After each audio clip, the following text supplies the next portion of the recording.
Hello,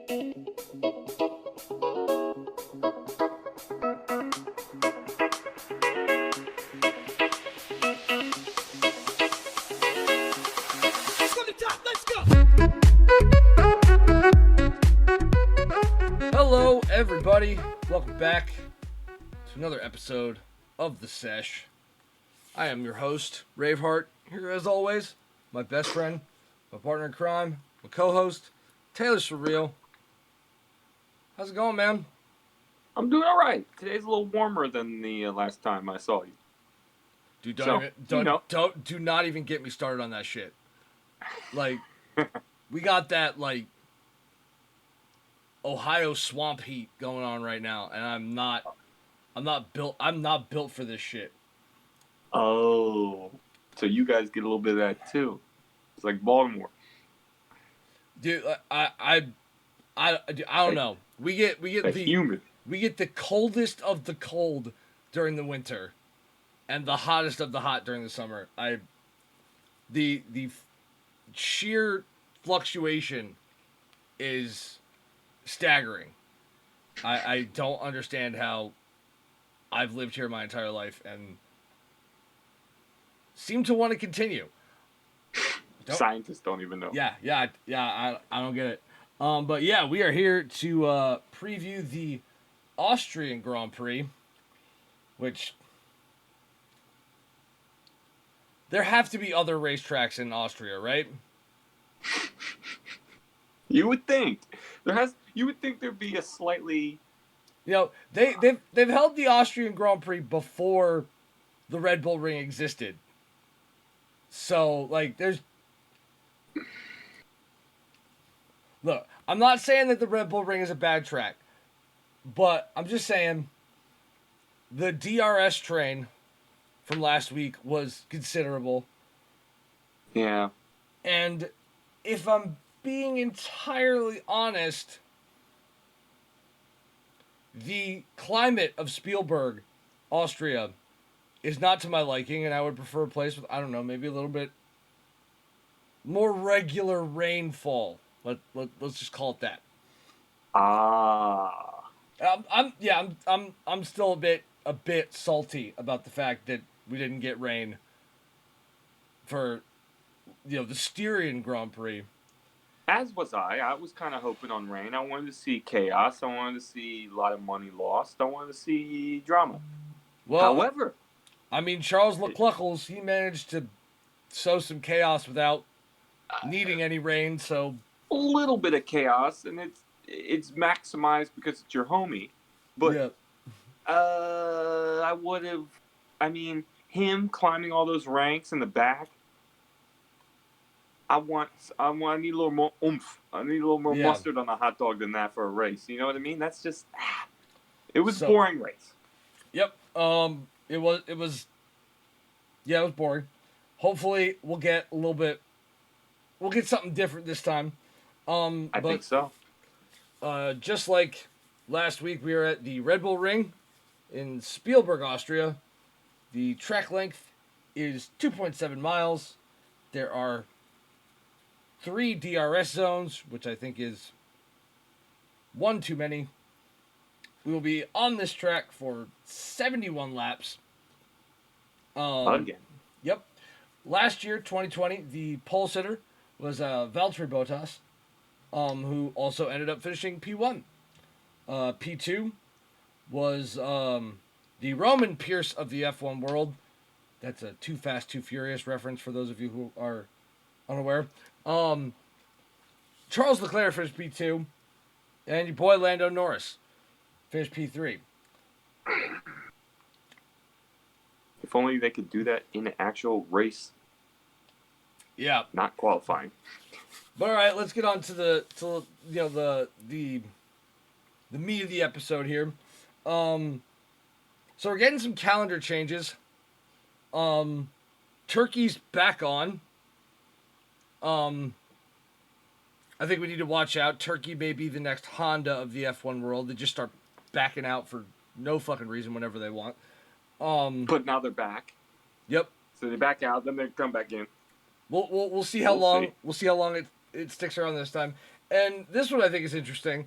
Um, So, one of, if not the most hated tracks on the F1 calendar, Sochi, is being replaced with St. Petersburg. Was it for? yeah, so update me on that. I don't know about this. So tell me, Yeah.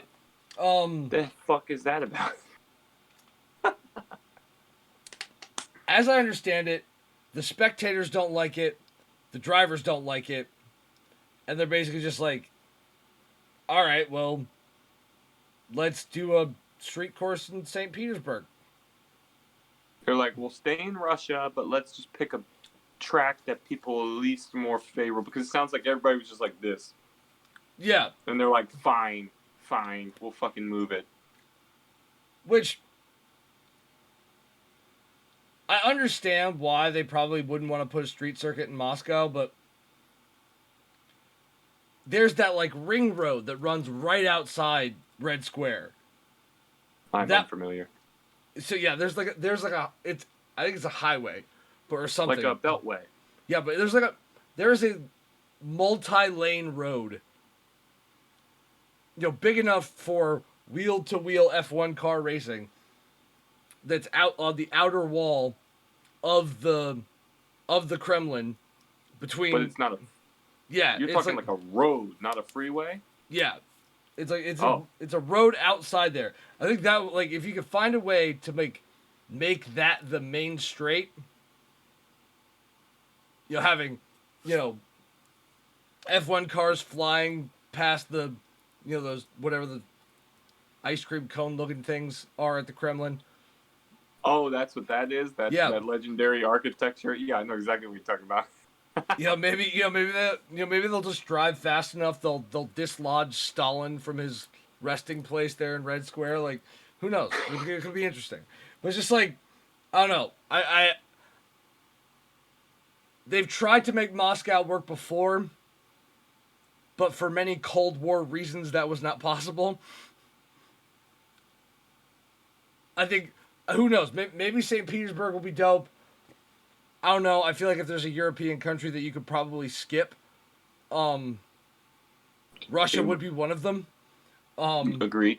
They're not exactly known for their road building there. That, amongst other things, but yes. It's not. I don't know. Maybe it's just because I'm American and, all I'm saying I was indoctrinated by the Rocky movies to hate Russia. Well, unless you're like me and you... Yeah, and you identify with Ivan Drago for some reason. I'm looking for Dolph Lundgren in Beverly Hills every time I'm there.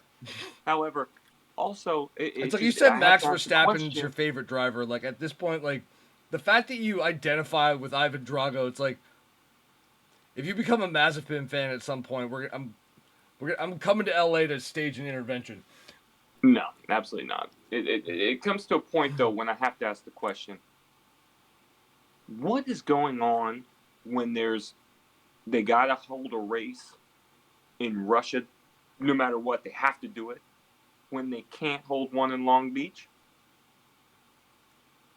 It's like Long Beach or...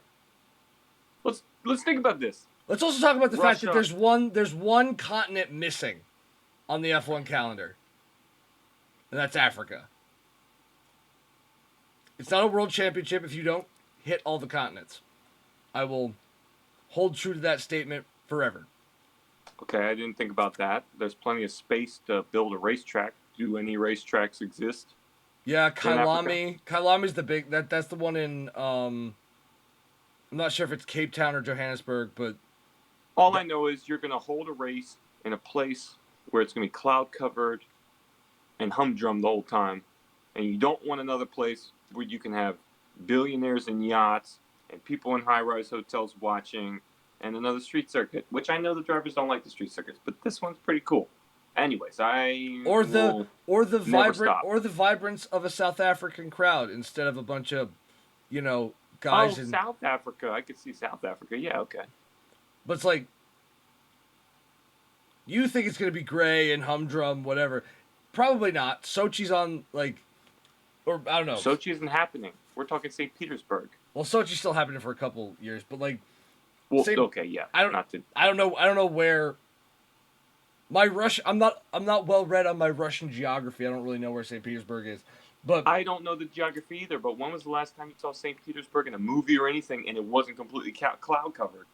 That's like the Seattle, in my opinion, of well, also it's because it's Russia. it's probably an American movie and they want to make Russia look like shit. But it's also like I would think that like in St. British movie. Petersburg, you'd have like dudes in tracksuits with bottles of vodka doing like the Slavic squat on the side of the fucking racetrack and shit. It's like there are more interesting Maybe. places we could go. Is what I'm trying to say. Yes, we're both trying to say that. But all right, let's move on to our next topic. We've got the mid-season upgrades and testing for Mercedes and Red Bull. It's like my question here is we know that Red Bull, Christian Horner has been interacting with strange men in vans with parts, before races. It's like we know that Red Bull has come in with the upgrades and they've had they won by 18 seconds, more or less. And Checo's going to get those upgrades this week, probably. Is Mercedes going to be able to respond quickly enough to save their shot in the drivers and constructors? No. And for whatever reason, behind the curtain, I don't understand necessarily what's happening. None of us do. But it seems like for whatever reason, behind the curtain, right now, Red Bull has the foot on the gas when it comes to upgrades, when it comes to everything.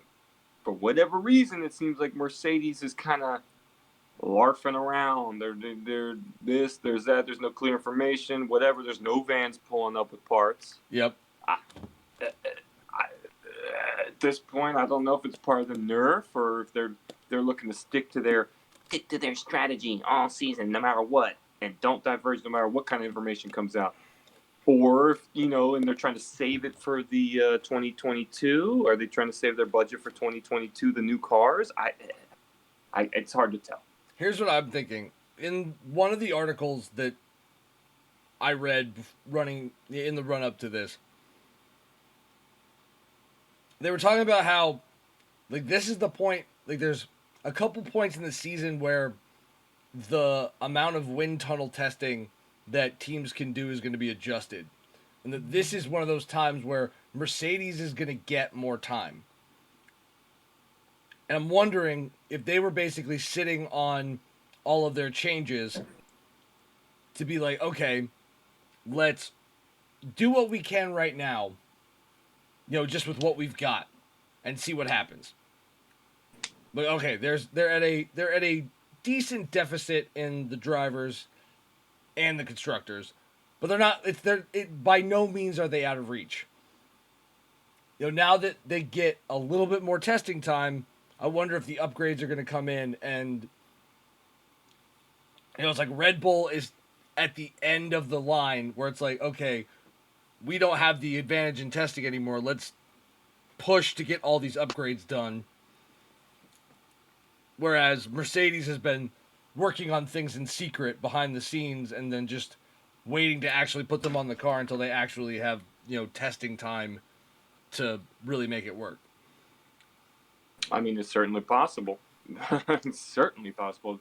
They could be waiting to bring in the upgrades, say 75% way through the season or something, to make their final push. We don't know. They are sneaky. They are conniving. We know that. Yes.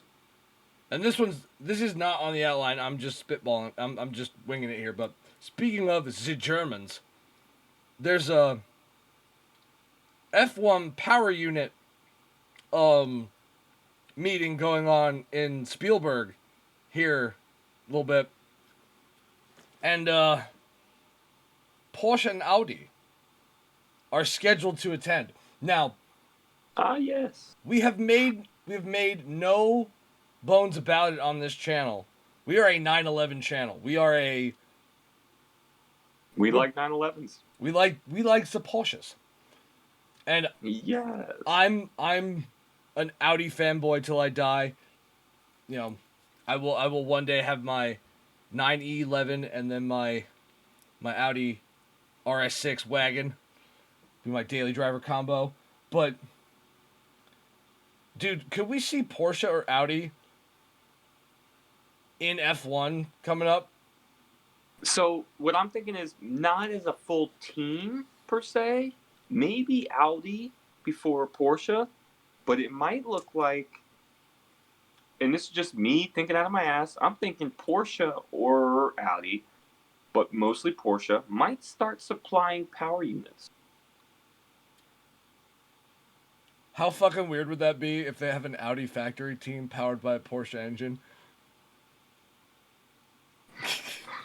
Like, that'd be some like, F1 shit. Well, it's just like, you're Audi. You're like, you have the endurance racing, monolith that is Audi Sport. You've won we've won the overall win like 12 out of 15 years.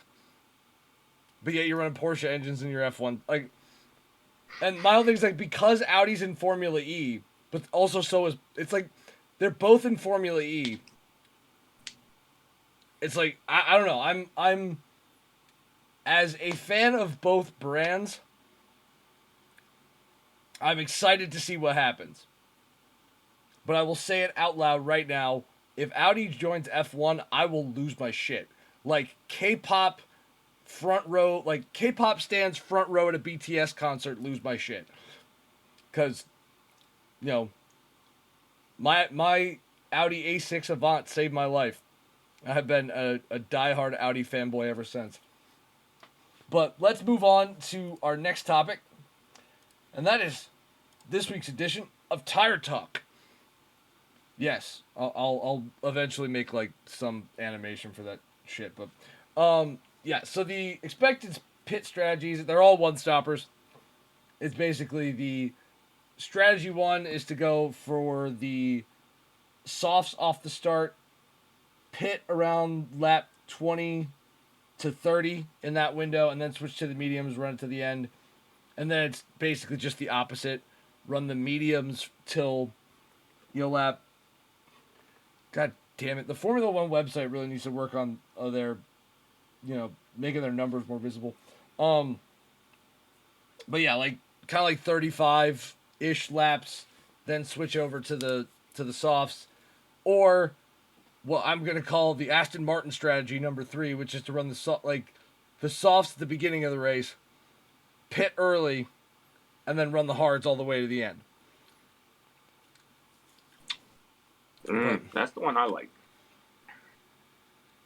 A lot of things, like, Aston Martin has made that pit strategy work a couple times now. Okay. And if not for the blowout in Baku, which I think that's what officially we should call that race now. The 2021 Azerbaijan Grand Prix, the blowout in Baku. The blowout in Baku, yeah. Absolutely. Like the Thrilla in Manila or the Rumble in the Jungle. Exactly, the blowout in Baku.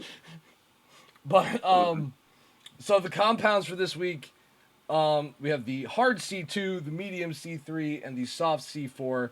So that's a step softer than last week. I don't know. They didn't exactly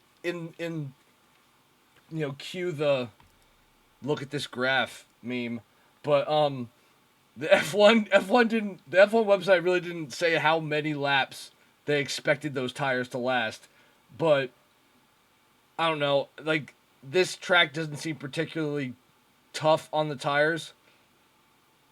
The degradation is pretty non-existent, I guess. So I don't think that's really going to make much of a difference. What could hopefully make a difference, and okay, screw whether or not this is culturally appropriate anymore. Like, I will start if somebody can get me a flight to Spielberg, I will do a rain dance outside for as long as is necessary to make sure that happens. Turn your pajamas inside out, everything. Yeah. It's like, yeah. We want something to bring a little excitement to the hills of the Styrian mountains, but Mother Nature just doesn't want to get on board for whatever reason. Hopefully, the hills are alive with the sound of rain. Yes, lots of it. Come Sunday.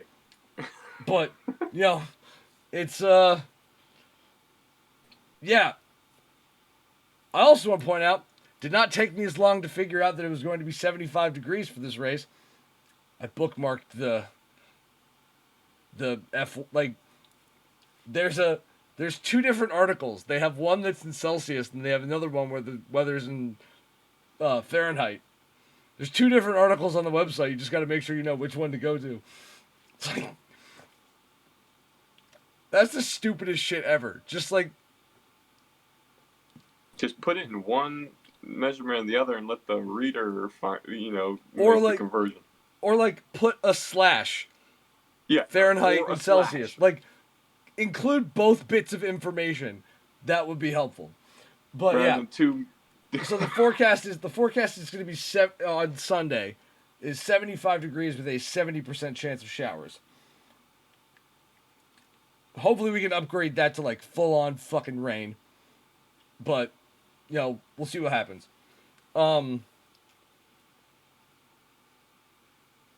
It's just like that's why I'm not like that's why we cover different stuff in the storylines part of this episode, because I basically felt like an idiot asking all those rain questions last week and then it not raining. It's the beauty of chance, you know what I mean? Like, it is what it is. Yep.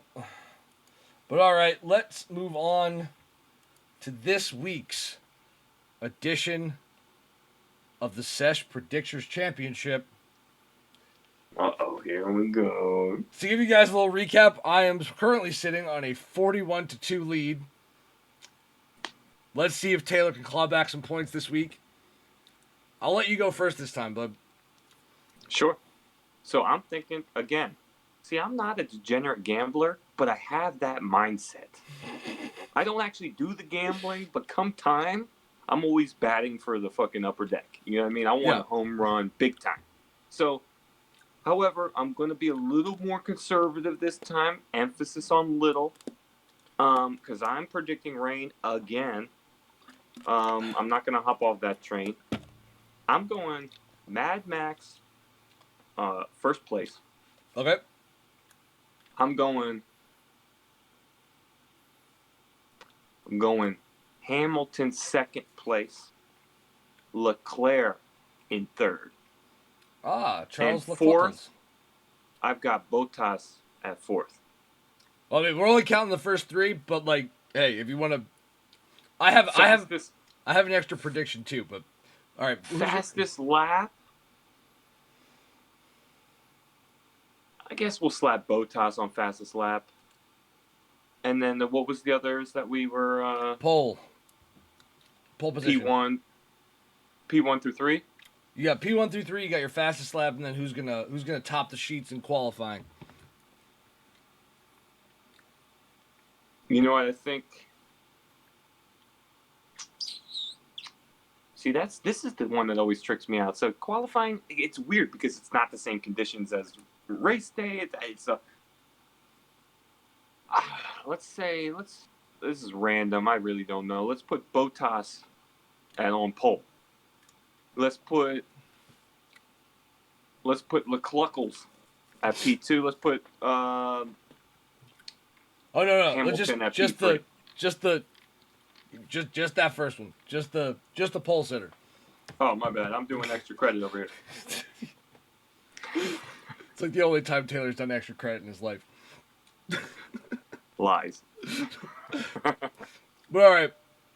So I'm going to be boring again, and I'm going to say Verstappen P1, Because, yep, the degenerate gambler in me will not allow that to,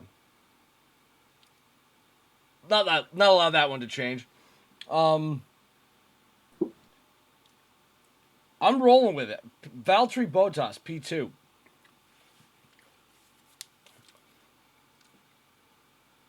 And yeah, I'm just hoping Lewis Hamilton doesn't finish on the podium because you know what? Fuck it. Yeah, that'd be beautiful. I have a gut feeling that we're going to see Checo P3. Because I think with the upgrades on his car, it'll be one of the Mercedes will split them. So it's going to be Sir Lewis or Valtteri. I'm not entirely sure which. I'm obviously picking Valtteri just because fuck Lewis, that's why. But yeah, I think Checo, if he gets the upgrades that Max got in the Styrian Grand Prix, if he gets them this week, I think he may have what it takes to, jump one of those Mercedes. And I don't know, I think Lewis is probably going to be in that. I think he's questioning himself for the first time since, Nico took one off him in 2016. Like, I don't think he is in the most. I don't think he's in the strongest headspace right now. I think that's going to show at some point this weekend. Headspace mixed with lack of power in the car. Not power per se, but all around power, with aero and everything combined. Like, I think he knows exactly what the issue is, and it's not with his skill in driving. Also, I'm betting on the fact that I think they're going to upgrade Verstappen even more. I don't think they're going to give any upgrades to the second guy. Well, my thing's like, I don't think so. It would make sense too. If I was in control, I would, but I don't think they will. Well, my thing's like there's only like so much that they're going to be able to get away with in terms of like what they can add to the car. So it makes sense to like, okay, we're going to change this, this, and this. So once they've swapped those things out, it's like, all right, now let's put the upgrades on the other car, see how it goes. It's like, if it were me, I would have given Checo the new parts last week, but obviously, the gamble paid off. But it's like, it's like, if I were Red Bull, I wouldn't have wanted to put Max in a position where he's not comfortable with the car underneath him because we've swapped the parts out. Like, send. What if it's faster? Yeah, send Checo out there as your guinea pig, basically. But yeah, I can see where you're coming from. But all right, my pole sitter, I'm going with you on this one. I think Valtteri's going to take it. And I'm going to put Checo Perez in for my fastest lap. I can see where you're coming from on that, for sure. But yeah, we shall see where it all ends up. Who the Sesh Predictors Championship belt ends up going to at the end of the season.